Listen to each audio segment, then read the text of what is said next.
Hey everybody, Snake Doc here. Welcome back to the channel. So today what we're going to do, if you look at the video description, I'm sure you'll see, but we have our Glock Gen 2 17 stripped frame here in front of us. So there is no firing parts or anything in here. It's just basically a piece of plastic with a couple steel inserts.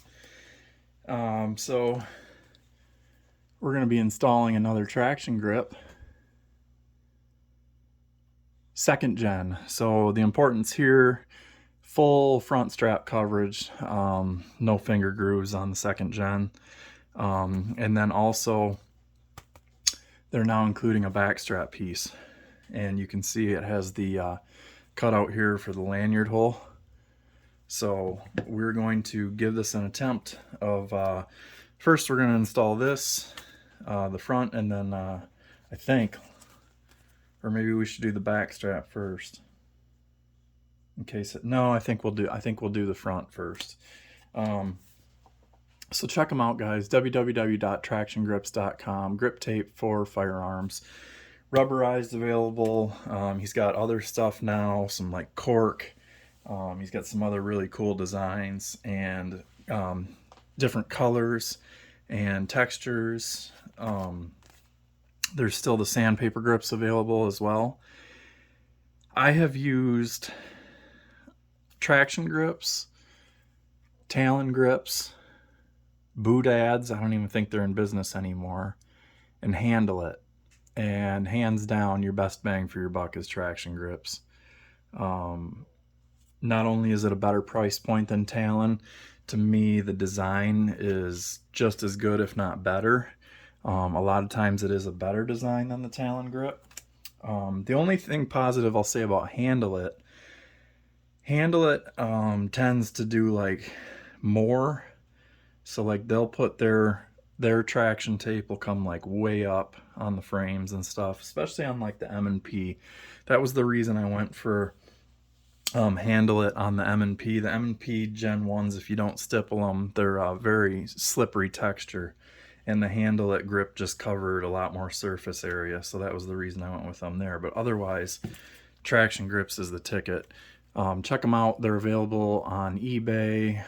They're available, I'm pretty sure, Amazon. I can't remember. I'm pretty sure Amazon. Or just go to their website. Really reasonably priced. They're like 11 bucks a piece, and they make a tremendous difference. You've seen all my videos on them. So we're going to get started here by cleaning the frame. So 91% isopropyl alcohol, and I just have an old rag here, and I am going to get started on saturating my rag.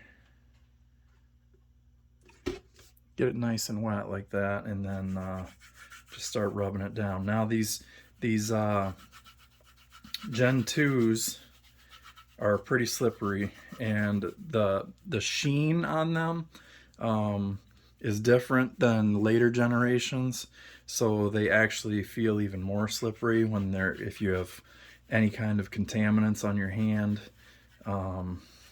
They really tend to get slick. I think the only thing that you could really say would be the worst, or worse than a Gen 2, would be the original, the Gen 1. The Gen 1s had like nothing. They didn't have checkering here on the front strap or the back strap. So you can see how just wiping that down with the alcohol has kind of dulled the finish out a little bit. It's not as greasy, shiny looking.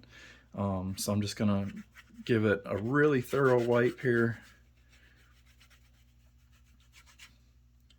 Rotate my rag just a little bit, make sure I get this back strap nice.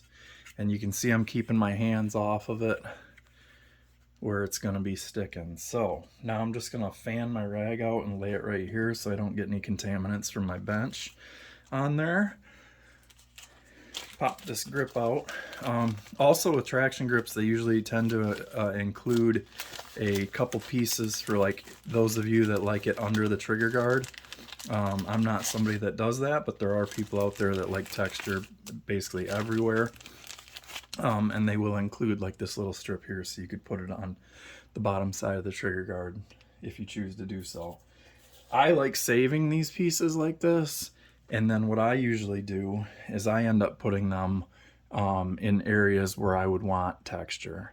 So like here for a memory bump, here for my offhand thumb. I like sticking them in places like that. So that's what she said. We're going to get started here. We're going to start on the passenger side here of the gun, and I just want to kind of see where I'm at. All right, so what I think is on this, let me hold this up here so you can see. So you have your banner right here. Made in Austria, Glock, Smyrna, Georgia. I want to go parallel to that with the top of this grip, and then make sure that I am surrounding my magazine release cutout here. So again, I'm just going to start half of the grip. So I basically get it going like this. And then carefully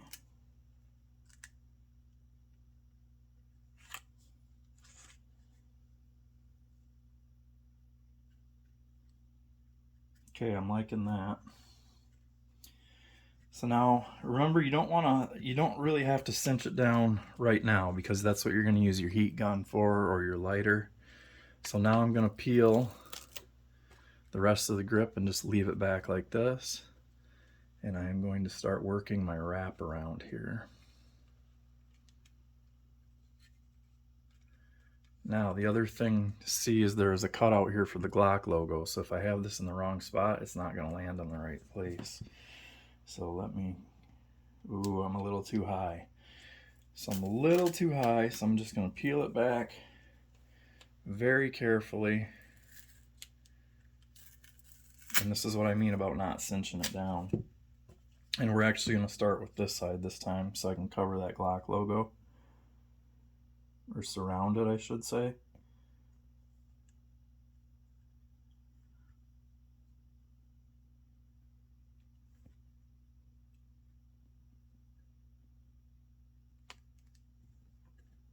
Okay, so just push down in a couple spots. Roll this around the front. Yeah, I like how that looks a lot better. And then what we're going to do is make sure that we are not impeding our magazine release area. And we're going to try and bring that up just a smidge so that it's parallel. There we go. Okay, so now you can start pressing down, and just use your hand pressure first. Just start gripping and squeezing like this. And there you can see the difference already is just so good. All right, now let's grab our backstrap piece, and I think that's going to fill in just fine. I just want to make sure that it's not going to get in the way of my trigger housing pin hole. And so now my reference point, again, I'm going to grab a hold of this and see that notch that's cut out here, and I'm going to take that down to the lanyard hole. And I'm going to try and center that up the best I can. Now, you're going on a very curved surface here with a smaller piece. So you always want to work it down the center first. And it's not going to interfere with the trigger housing pinhole. There we go. And then you can press it down. Now, let's see what this side does, because I think this is just, see, I'm a little bit too far to the left. So I want it to line up with the back of that sticker.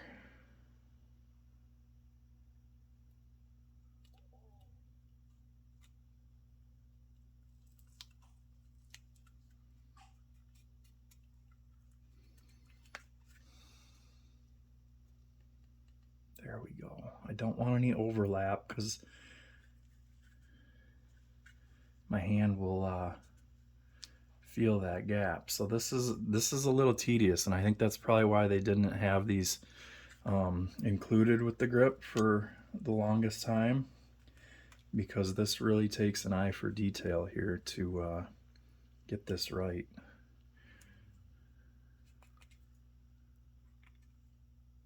So it looks like I have just a tiny gap there, and I'm gonna have so I need to shift it just one more time.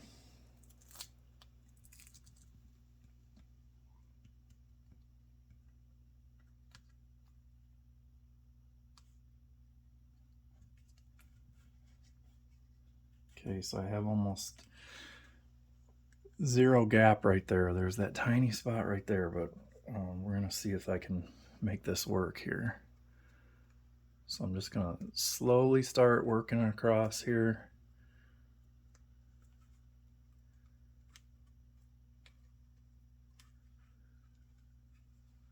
Trying to not get overlap.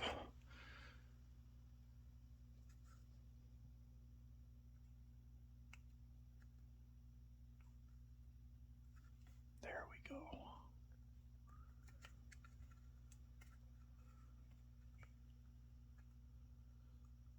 There it is.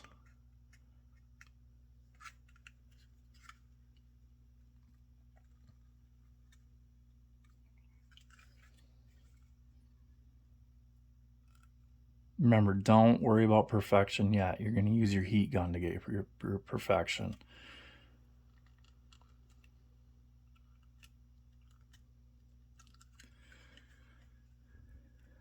Okay, so that is basically it. Now we're going to use the heat gun on there and lock it into place.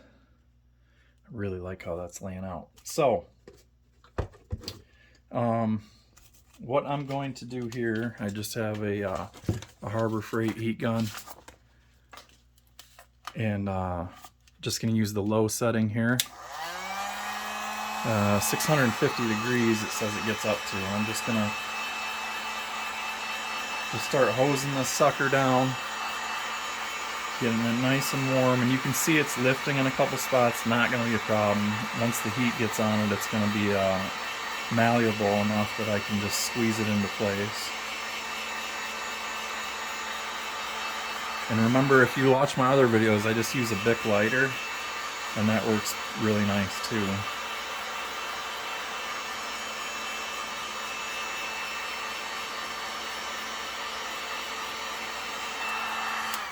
Alright, so we're going to check that out here. Perfect. Hit your spots just using your thumb at first, and then start doing your squeeze grip on it. So really liking.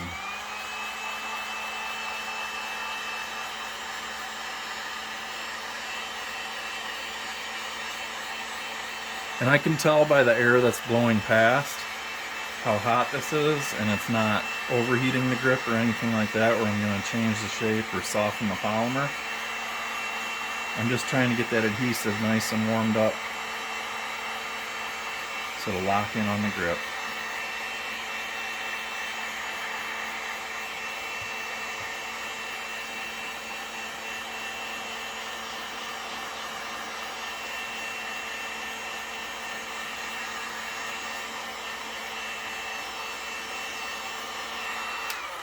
All right, there we go, nice and warm. So those of you that shoot GSSF matches, the Glock matches, traction grips are allowed. Sticker, any kind of friction tape stuff is allowed. So this is not a modification that is going to take you out of a stock class. The difference that it makes for your shootability is tremendous. How many times have you guys seen me install these on various guns? And the nice thing is, you know, you're not stippling. Some people hate stippling, and you know, if you have a gun that eventually you want to sell off or whatever, sometimes stippling is like an absolute deal killer for some people. But this is removable, and my God, does that look good, right?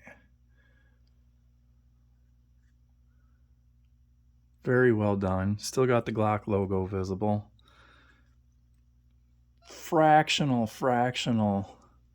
opening there, but very continuous pattern. I don't have any overlap, so there's not any high spots or anything that are going to peel up. And that's it. Awesome. So again, check them out if you have a Gen 2. He's got them for Gen 2, Gen 3. Gen 3, Gen 4 is going to be basically the same thing. Gen 5, again, no finger grooves, but there's a little bit of a difference in the flare down at the bottom and then the thumb relief and stuff like that. So, www.tractiongrips.com. Awesome, made in the USA. Can't go wrong, guys. Thanks for watching. Always shoot safe.